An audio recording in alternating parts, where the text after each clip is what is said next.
Today I'll be going through and showing you with step-by-step instructions on how to install and change the ink cartridges in the Epson WF-3640. The ink installation directions for the Epson WF-3640s is the same for the following models: Epson WF-3640, WF-3620, WF-7610, and WF-7620. Let's get started.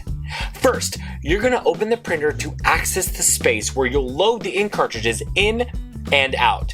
This can be found in the front of the printer, above the paper tray, but underneath the flatbed scanner and scanning bed.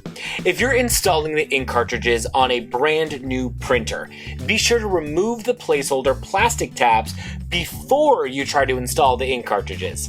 If you are replacing empty ink cartridges, be sure to remove the old cartridges before starting.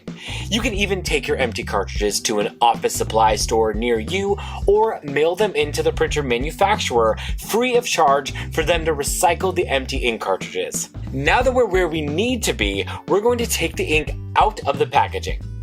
Then, align the ink cartridge so it will fit into the slot. If it is not fitting in easily, check to make sure you have it the right way up and that you are inserting it into the correct slot.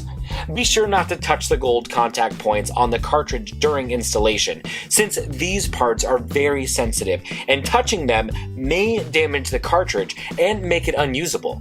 Simple as pie. Now you've installed one ink cartridge. Now you'll need to install all the other colors, the same way you just installed that last one. If turned on, the printer should automatically start recognizing the cartridges being in place and process them to begin the printing process. All done. Now you're ready to print.